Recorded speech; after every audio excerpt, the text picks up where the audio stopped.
It's tragedy that happens every summer, a child getting hurt or dying after being left in a hot car. According to AAA, 33 children died in hot cars last year and 11 have died so far this year.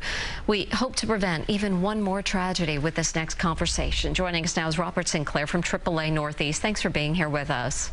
Thanks very much for having me, Mary. We usually associate hot car deaths with extreme heat, temperatures in the 90s or 100 degrees, but cars can become dangerous at much lower temperatures. Tell us about that. Yeah, in fact, we've seen children killed, unfortunately, when the temperature was 52 degrees in Georgia, and as low as 35 degrees, a 2-year-old and a 4-year-old were killed back in 2012. When the temperature was 35 degrees, near freezing. And it just demonstrates the sort of greenhouse effect that can happen in a vehicle that can lead to temperatures inside getting well above the core temperature of 104 degrees. And that's when brain damage and organ failure can happen, and death quickly follows. How quickly can a car get hot enough to injure or potentially kill a child? 10 or 15 minutes sitting in the sun on just a 70-degree day can quickly send the interior of the vehicle up past 115 degrees. In fact, I keep digital thermometers in my vehicles, and this week I went into the vehicle and it was 145 degrees on one of these hot summer days.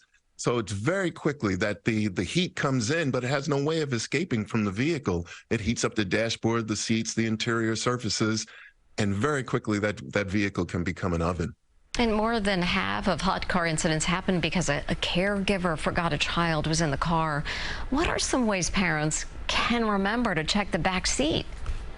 Well, usually, yeah, 52% of these deaths occurred when a caregiver forgot the child. And usually it's when there's some sort of interruption in the normal daily routine, that perhaps the mother is accustomed to taking the child to daycare, but the father takes over. And we're all very busy. We're occupied with a lot of things in our minds. And if you're not accustomed to doing this, it unfortunately is very easy to forget that child. So look before you lock is the expression. Before you get out of your vehicle, or when you get out of your vehicle, look behind to make sure you've left nothing behind. And that can include valuables, but also children and pets. We cannot forget them, that very quickly this can happen. And knowingly, children have been killed. And unfortunately, I have to correct the numbers that we're up to 14 now so far this year, just 3 in the past couple of weeks.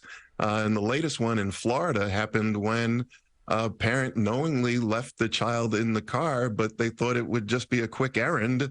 And unfortunately, temperatures went over the dangerous level very quickly. And I think it was a 6-month-old, 5-month-old expired. Oh, so tragic. If someone sees a child left alone in a car, even if it's not the hottest day, what should they do? They should call 911. It's very important that somebody of authority come on the scene, and if necessary, to break into the vehicle.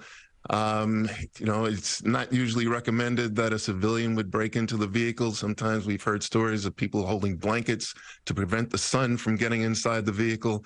But if it looks like a dangerous situation, enter the vehicle, call 911, get them there quickly. It's just 10 minutes that something bad can happen to a child left inside a vehicle. And we've seen as young as 6 months this year with a child dying and as old as 6 years.